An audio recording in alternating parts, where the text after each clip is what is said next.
Hello and welcome to Kaleidoscope on Channels Television. Thank you so much for joining us on this edition of the program. I'm Anne Nwawadu. Today on Kaleidoscope, we speak with the Chief Executive Officer of CRC Credit Bureau Limited, Dr. Ahmed Tunde Kpokwola, on the efforts made by the organization to create awareness on financial education. Also on Kaleidoscope, we talk to the Chief Medical Officer of Evercare Hospital, Lekki, on the activities of the organization, the corporate social responsibility initiatives, and the value it plans to add to society. Once again, welcome to the program. CRC Credit Bureau Limited is a private limited company that creates a mutually rewarding situation for both customers and lenders. Let's find out more about the organization. Credit reporting company CRC Credit Bureau Limited is a private limited liability company duly incorporated and licensed under the laws of the Federal Republic of Nigeria. It was established by a consortium of 10 leading financial institutions and Dun & Bradstreet with the purpose of delivering credit bureau services in Nigeria. CRC Credit Bureau Limited provides nationwide information repository on credit profiles of corporate entities as well as consumers, thus improving the ability of credit providers to make informed lending decisions. It is the leading credit bureau company in Nigeria with credit information of over 95% of the Nigerian credit industry, covering commercial banks, non-bank institutions, retailers, and utility service providers. The company is a fully licensed credit bureau operating in Nigeria with a tested and trusted credit bureau solution provided by Dun & Bradstreet, a world player with over 170 years of credit bureau experience. My chat with the Managing Director and Chief Executive Officer of CRC Credit Bureau Limited, Dr. Ahmed Tunde Kpokwola, reveals more. What stands CRC Credit Bureau Limited out from the park? CLRC Credit Bureau is the biggest credit bureau in Nigeria, owned by a consortium of 10 foremost commercial banks with Dun & Bradstreet, popularly called D&B. They are a credit solution provider with about 200 years of experience. So the first thing you discover is that we have the technology that others don't have. We ride on the technology and technical competence, supported by Dun & Bradstreet. And that makes us to be able to develop product and innovative services that give value to our customers that enable them to take informed decisions. The totality of what we do is about giving information to those who want to lend or grant credit. And so you need to be able to cover the market, and that's the second most important value that we add. We have covered about 95% of the industry when it comes to credit industry or lending industry, as the case may be. All the commercial banks, all the microfinance banks, leasing companies, investment banks, finance houses, all of them are members of CLRC. They are customers. We have over 2,000 institutions submitting data to us and using our services every day. The third is our people. CLRC prides itself as having the brightest in terms of skills, in terms of capacity, in terms of education, and in terms of customer service delivery. In terms of performance, CRC is on top. Balance sheet size, profitability, dividend payments, this is what shareholders want. They want the best of the returns, and we give this to them more than any of our peers. How seriously does an organization like yours take corporate social responsibility? Any serious-minded company that operates in an environment, it's important that you also give back to the environment. When we did our study, we discovered that there was no credit education for a lot of Nigerians. People run away from credit. Some go into credit, and then they suffer from it. Because of the way the credit is packaged and all of that. So we did study all of this and now discovered that there is a need for us to do a lot of education about the concept of credit. What is responsible lending? What is responsible borrowing? Before December 2019, because 2020 was when this COVID started, and so all that we were doing, we've been doing since that time is virtual. But before then, we did have a lot of relationships with business management organizations and NGOs, where we go all out to talk to, entrepreneurs, retailers, and so on and so forth, on the importance of credit and how to get access to credit, and also how to borrow responsibly. We also try to see what we can do with the school children. And so we went into a partnership with Junior Achievers Nigeria, JAN, and developed a curriculum of how to really get credit education to secondary school children. That syllabus has been concluded, it's been approved between the two organizations. But then COVID came in and we were not able to disseminate. So once we are able to go out all again, we will go on to disseminate this to secondary schools in the country. Faith Foundation, they have Emerging Entrepreneurs Program, EEP, where whenever they have that program, we are there to give some support in terms of education to those entrepreneurs on the importance of credit, how they can access credit, what they should use credit for. We also have done it for non-export producers, and we had an award even for that. There are quite a lot of other institutions like the LCCI, Lagos Chamber of Commerce and Industry, the Manufacturer Association of Nigeria, and some other BMOs that we partner with. But the other thing that we emphasize on is repayment of credit, because that's what we come in as an organization. Our job is to have a database of all borrowers in the country, and people come here to look for borrowers' credit history. What have they done in the past?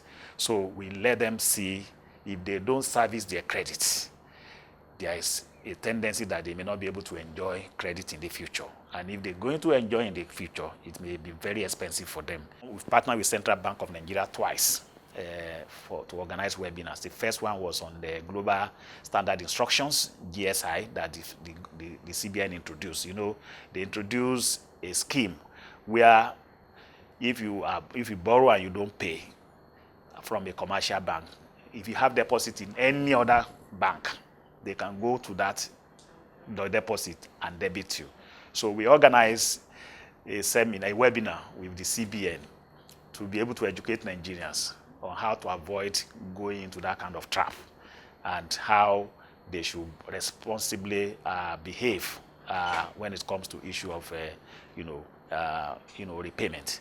Then of course we also have a partnership with them to deliver on intervention funds that are available in Nigeria. We did that with Central Bank of Nigeria and the Bank of Industry. We delivered a webinar. In each of these webinars, attendance was more than 1,000 people. So it is a lot of information that we are throwing out there, a lot of awareness creation that we are throwing out there. We did other ones like application of digitalization to access credit. We have a next webinar that's going to come up on April 7 or so. So we do all of this free of charge for Nigerians so that we don't get anybody to pay for all these services. How well has technology helped your organization in data collection?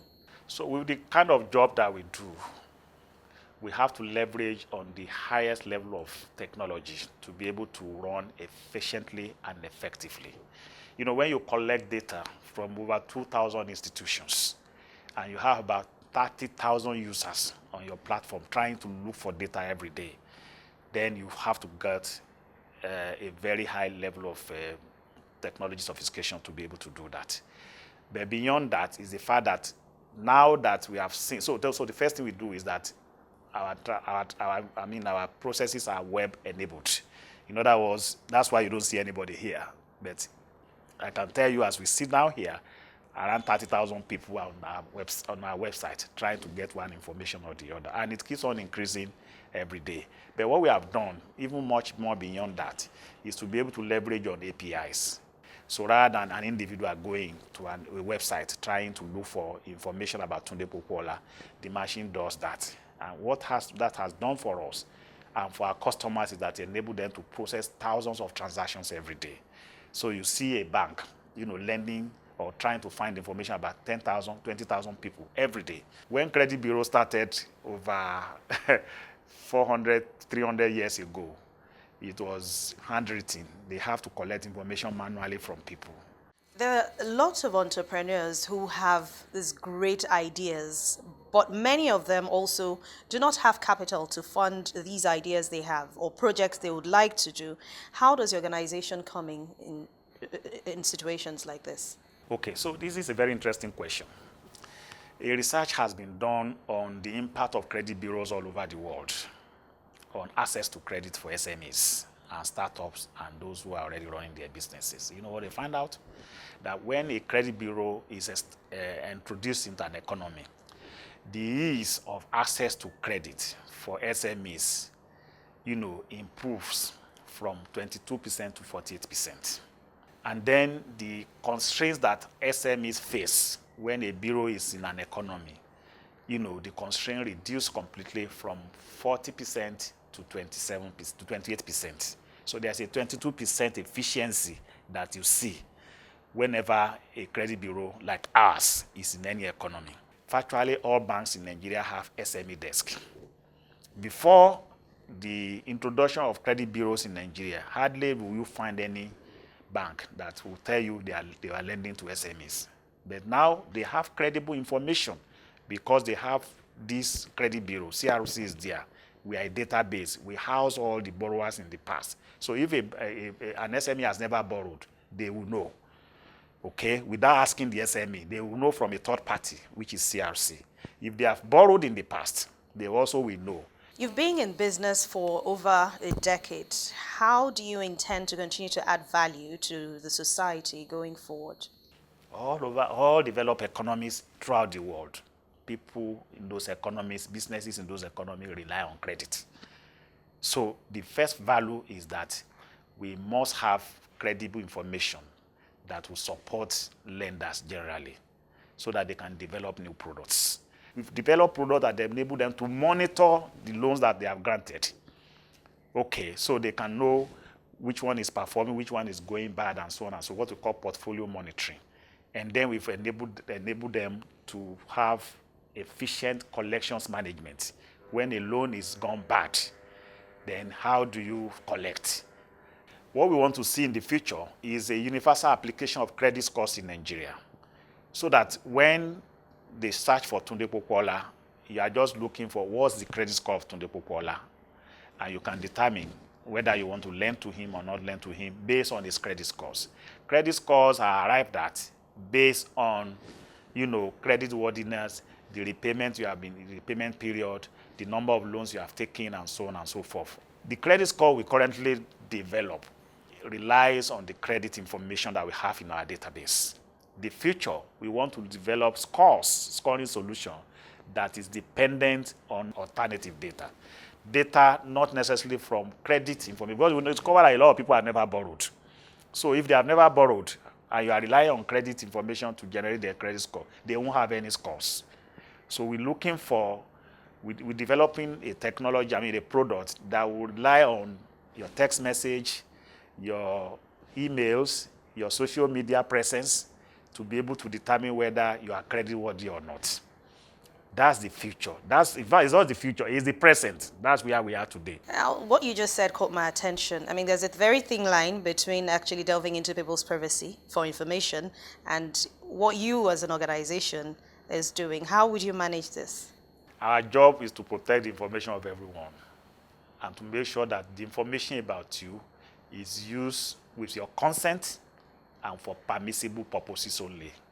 Evercare Hospital, Lekki is our next stop on Kaleidoscope, but that's in a moment when we return. Stay with us.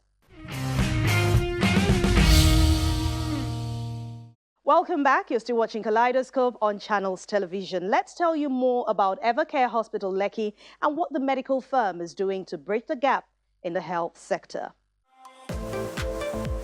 The Evercare Group is a multinational platform formed by internationally renowned organizations with a focus of creating an impact-oriented healthcare ecosystem in growth markets. Evercare is wholly owned by the Evercare Health Fund, a $1 billion emerging market healthcare fund managed by the RISE Fund, the impact investment platform of global alternative asset manager TPG. Evercare's mission is to provide patients in growth markets with high-quality, accessible, safe private healthcare, leveraging an advanced technology and strict adherence to high standards of care and patient safety. As an integrated healthcare delivery platform, the Evercare Group operates in growth markets across Africa and South Asia, including India, Pakistan, Bangladesh, Kenya, and Nigeria. With a vision to be the most trusted healthcare partner and preferred destination in Nigeria and in the West African region, and a mission to enable communities thrive by providing patient-focused care, Evercare Hospital Lekki is determined to provide clinical excellence and outstanding clinical outcomes. I had a chat with the Chief Medical Officer of Evercare Hospital Lekki, Dr. Ayola Shunibare. Take a look. What inspired the creation of Evercare Hospital Lekki? Healthcare is a human right, good quality healthcare, and the investors actually felt that something needed to be done about this in trying to transform healthcare and provide a very high quality, accessible, value-based healthcare, patient-centric healthcare. So this Evercare is part of a global chain. There's investment in Pakistan, Kenya, India, and Bangladesh. So Nigeria also happens to be one of the countries that actually benefited from that investment. It's an impact investment.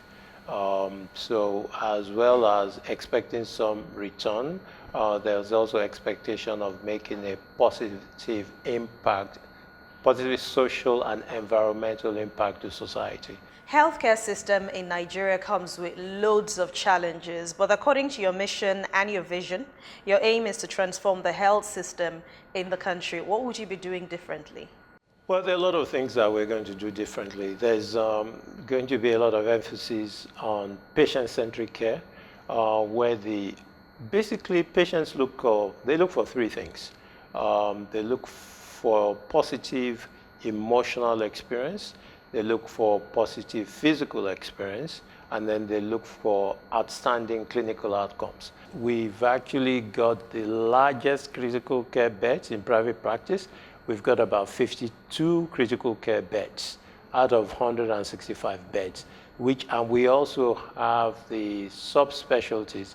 We've got right now about 30 specialists under the same roof, and the benefit of that is that you can receive high-level advanced care. You can get the specialists that you need at the click of a finger. And talking about your aim to improve healthcare system in Nigeria, you must have a passion also for corporate social responsibility initiatives to help those in need. Yes, certainly. I think if you come to a community, you need to engage the community. So we focused on that. We did free screening, and this was a program spread around Lagos State. We ended up doing about 66,000 screening, and out of that we discovered about 30% with high blood pressure and about 2% with diabetes. So these were just random tests with various communities. And we then did counseling, and we were able to refer them for treatment. There's a Lekki Motherless Babies Home that we supplied with foods, other commodities, and we also engaged them that once hospital opens, they're able to bring those babies for emergencies. And we're also engaging with the Lekki community. So there are programs in the pipeline that we intend, so wellness programs for the people that live around. Do you work with other organizations to help carry out some of these initiatives or your objectives while doing business?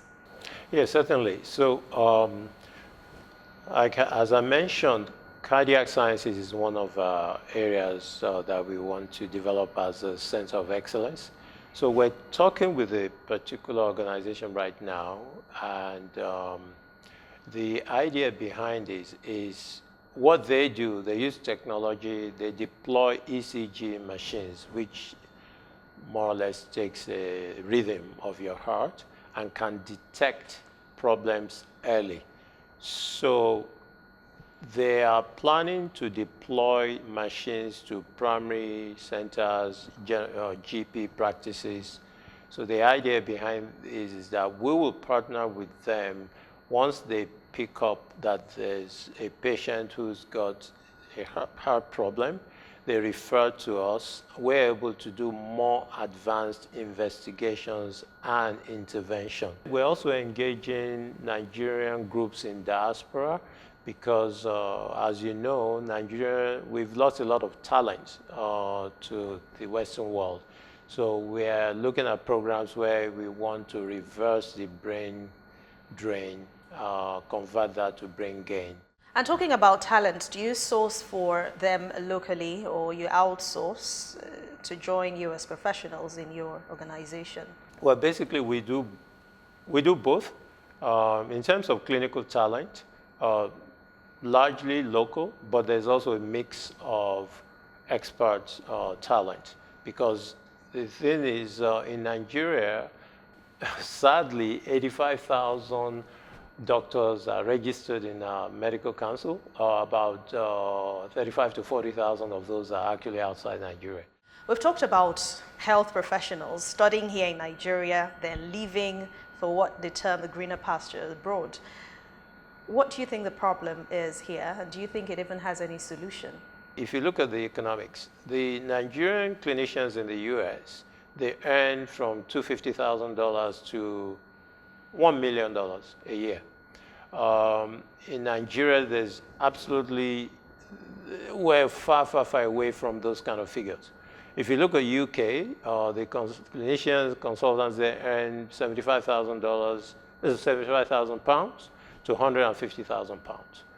So most individuals, they want better life, better quality of life, to be able to provide for their families. So that's one factor. The other factor is being able to have all the things you need to practice advanced medicine. We're providing a lot of that. Right now, healthcare, about 3% of GDP on healthcare. It should be 10 to 15%. So this is another industry sector that is not even moving close to other sectors. It's nowhere close to oil and gas, banking. So until we improve health insurance and the sector begins to enjoy considerable, significant quantum of investment before that changes. And does your organization allow enough representation of women? Oh, absolutely. I mean, we certainly have over 50% of our workforce. You need to empower women. That's something that I think a lot of organizations need to realize. But we have a large focus on that, and over 50% of our employees are actually women. What role should the government be playing in terms of budget and policies to improve the healthcare system in the country? Regulatory authorities and government needs to jump in and regulate and restructure the entire insurance, and it should also be mandatory. Everybody should have health insurance, and they need to push this aggressively, similar to what has been done with pension funds. Now that we have trillions sitting down, it's similar thing they need to really push. That's on the one hand.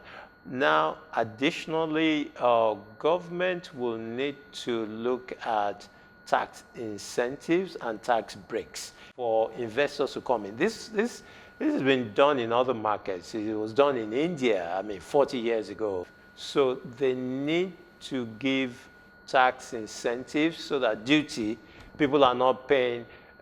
Surprisingly, medical equipment attracts the same duty as a chandelier. That's just, I think it's something like 10, 15%. It's not, no one is going to come to invest here if they don't jump in very, very quickly. And this is a crisis. Medical tourism is one big issue in Nigeria. How does Evercare intend to tackle this, and what are your plans for your business going forward? What we're trying to do, again, if you look at our tariffs, we're discounted compared to our competitors. So when people see this Evercare and they think, oh, in the middle of Lekki, middle class is going to be expensive, but it's actually not. So it's very good value. So we're beginning to see that, yes, that will attract a good volume of patients and to get that, the quality care. So that's only one aspect. The other aspect, which is a challenge, is human capital resource. So we're a lot of emphasis on training, and what we're trying to do is continue to train, retrain, and also get consultants from the diaspora and expert consultants to come in. With regards to affordability, we've partnered with a number of health insurance, and this will also help the insurance companies to ramp up. Basically, with regards corporate social responsibility, when we opened, we had a number of critically ill cases that came into our emergency room. People that just came from the streets. But we treated these people. So we're thinking now to set up a foundation, which we're going to call Evercare Foundation.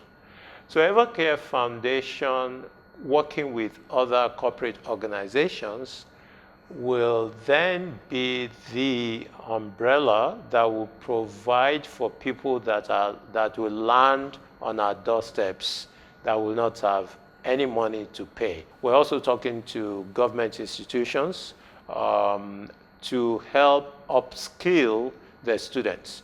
So that's going to be something that we're going to engage whilst they're learning.